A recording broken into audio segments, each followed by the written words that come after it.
Boa tarde. Eu vou falar um pouquinho sobre um incidente que aconteceu numa refinaria, né. Ela é uma refinaria que pega alguns óleos pesados e refina para transformar em gasolina, né, e fornecer para o mercado interno, lá nos Estados Unidos. Fala um pouco melhor sobre o local, né, onde aconteceu esse acidente. É numa refinaria da ExxonMobil em Torrance, lá na Califórnia.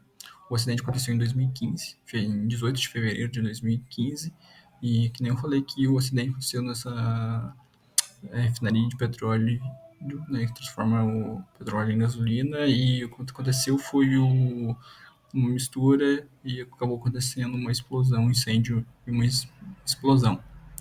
Falando um pouco como funcionou, o que aconteceu primeiramente para acontecer a explosão. Todo o processo já vinha acontecendo alguns defeitos rotineiros. Aqui tem um pouco mais, nessa primeira imagem tem um pouco detalhado um pouco da linha do tempo. Porém, com esses defeitos, né, a empresa já tinha sido entrada em Safeguard, que é um modo de não rotineiro, que isso indica que o sistema não está funcionando de acordo como deveria. Porém, nenhuma medida foi tomada, né? Parecia que a empresa não tinha nenhuma medida de limite ou responsabilidade para mudar o funcionamento, né? Para operar quando não tem nada, quando tem alguma coisa que não era para acontecer, acontecendo. Como não fizeram nada, o processo continuou, e uma das válvulas que já estava desgastada, né, a válvula deslizante que faz o bloqueio dos hidrocarbonetos do reator passarem para o lado do ar, né, que está ali no precipitador, né, no lado do gerador, ele não estava funcionando direito. A barreira também de vapor que tem não funcionou de acordo também, e acabou correndo a mistura nesse precipitador que é energizado, e por a gente ter aí a mistura do ar, combustível e uma energia de ativação, aconteceu a explosão no precipitador. Com isso, a gente teve muito danos. Primeiramente, nos danos aqui tem algumas imagens que é da própria refinaria, né? Primeiramente, em relação aos trabalhadores, não teve nenhuma morte. Né, o acidente só teve 4 trabalhadores que foram feridos levemente, nenhum teve um fatal nem nada do tipo.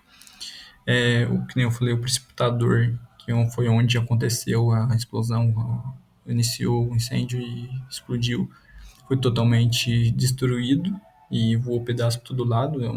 E é um tanque gigante, então muito pesado, e voou pedaço para todo lado.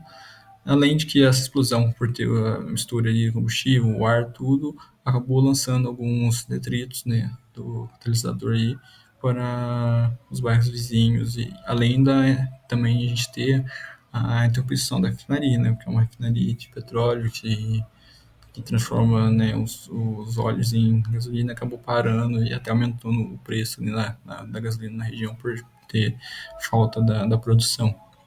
E como eu falei dessa destruição que lançou pedaço também do S para todo lado, a gente quase teve um acidente que foi catastrófico, porque dentro da usina tem um tanque de ácido fluorídrico. E esse ácido fluorídrico é altamente tóxico, então se ele fosse lançado ao ambiente, ele poderia intoxicar muita gente. O que aconteceu foi que um pedaço muito grande, acho, foi lançado ao ar e quase acertou esse tanque. Se ele tivesse acertado, teria destruído o tanque e assim vazado um ácido que é altamente tóxico para o ambiente, né? Quais foram as causas do incidente? Primeiramente, a gente teve, que eu já falei um pouco, a válvula deslizante. Essa válvula ela faz esse bloqueio da mistura, ela impede os hidrocarbonetos chegarem ao gerador, né, na parte que a gente tem o ar, né, o oxigênio. Ela faz esse impedimento, porém a válvula estava bem desgastada já com o tempo, né, porque são anos de uso, porém ela já estava desgastada. E a empresa tinha o conhecimento desse desgaste, né? Então, e mesmo assim continuou operando, sabendo que a válvula estava ruim, estava desgastada, ela continuou operando normalmente. Com isso, né, a válvula chegou no seu limite, ela parou de funcionar, a pressão de vapor também não foi suficiente para fazer a barreira, impedir da mistura e os hidrocarbonetos chegarem no ESP, né, no precipitador, que já tem o ar e tem a energia de ativação, e acabou acontecendo, né? Então, as causas a gente julga não, a gente não, né?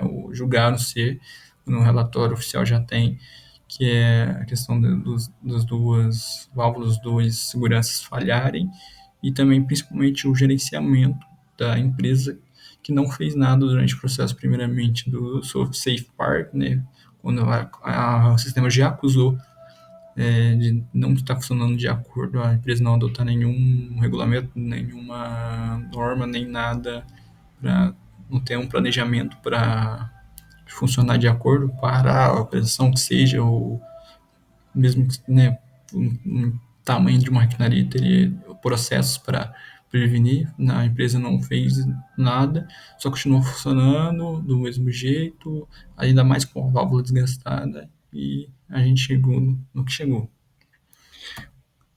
De tudo isso, né, com as medidas, com as causas estabelecidas e depois do ocorrido, a gente tem as medidas adotadas para prevenir no futuro e impedir que isso volte a acontecer. A primeira foi a reforma do gerenciamento de segurança do processo, que é quando o sistema primeiro ele para de funcionar do jeito que devia, ou seja, ele entra nesse safe park, que é um modo não rotineiro, um modo não padrão. Então, você já ter estabelecido os procedimentos para realizar quando ele está funcionando desse jeito, né, no modo não rotineiro. Então, seja independente do que estiver acontecendo, você saber resolver e solucionar qualquer situação. Depois disso, a gente tem um controle rigoroso dos equipamentos críticos, principalmente, né? Todos os equipamentos, mas os críticos ainda mais, que nem é a válvula, né? A gente tem um controle e sempre estar de olho na válvula para ela sempre funcionar do jeito que deve e qualquer variação tem um procedimento todo para a gente fazer substituição ou conserto, o que ela pedir. A análise de risco abrangente, que daí a gente já parte para o processo de produção, que é olhar desde o começo até o final todos os riscos envolvidos na produção, no refino, para a gente já ter as medidas necessárias para prevenir qualquer outro incidente, qualquer outra coisa, né? E também a análise desses riscos comunitários, que a gente vê qualquer coisa, principalmente que nem o ácido ou outros químicos que podem ser intoxicantes, podem acabar atingindo a população, para a gente prevenir e adotar medidas para que ela não chegue ou não precise ficar tão próximo da população, né? Que ela fique tanto isolada quanto bem protegida, e assim a gente não ter nenhum risco, né? Diminuir ao máximo o risco de qualquer coisa acontecer. O que a gente pode fazer, o que a gente poderia ter feito de diferente para isso não ter acontecido, né? Primeiramente, acho que desse exemplo, acho que fica bem na cara o que é o grande problema, que é a falta de planejamento e gerenciamento. A empresa, apesar de saber o que estava acontecendo, né, de já saber que o sistema já não estava funcionando direito, que sabia que a válvula já estava desgastada, ela continua funcionando. Então a gente parte desse primeiro posto, que é alinhado às medidas que foram estabelecidas, a gente já tem um planejamento. Quando não tem um funcionamento acordo, a gente já tem os procedimentos, né? Fazer, aconteceu qualquer coisa, a gente já tem tabelado, já tem uma norma, já tem umas regras estabelecidas para seguir, né? Isso é a coisa, todo cuidado é pouco. A gente está falando um negócio que é altamente, é muito perigoso, a questão de energia produzida, se a gente parar na questão de energia produzida, quão destrutivo é, acho que eu não cheguei a falar, mas o ESP pesava toneladas, então uma explosão que chegou a fazer pedaço de toneladas voar. Então, é muito perigoso. Então, primeiramente, é o gerenciamento, porque a gente fazer a análise de todo o nosso processo, ver todos os fluxos envolvidos, estabelecer o que a gente pode ser feito e os procedimentos para cada coisa ser feita, né? E o que fica para a gente de aprendizado, principalmente na área de gerador de vapor, é a interligação dos processos. A gente tem, se a gente olhar uma matriz do processo, a coisa, quão interligado é todos os sistemas, tanto que esse grande perigo de a gente ter um carburante bem próximo de um combustível e ter essa válvula que faz a ligação. Então, é um sistema que depende muito de sistemas vitais, né? E cada coisa tem a sua função e a gente depende de tudo estar funcionando de acordo para acontecer o que aconteceu. E uma das coisas que eu achei diferente, que eu não sei explicar um pouquinho diferente, mas é o vapor, né, funcionando como uma barreira de segurança. A gente pensa só no vapor, a gente estudando máquinas térmicas ou um ciclo aqui, nessas coisas, como só um negócio cíclico que entra e sai, entra e sai, entra e sai.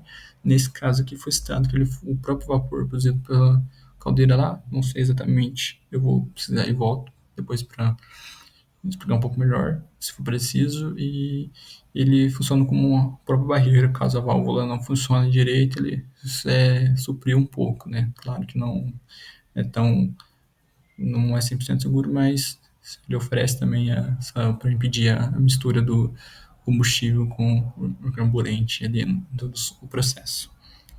Essa é a minha apresentação. Muito obrigado.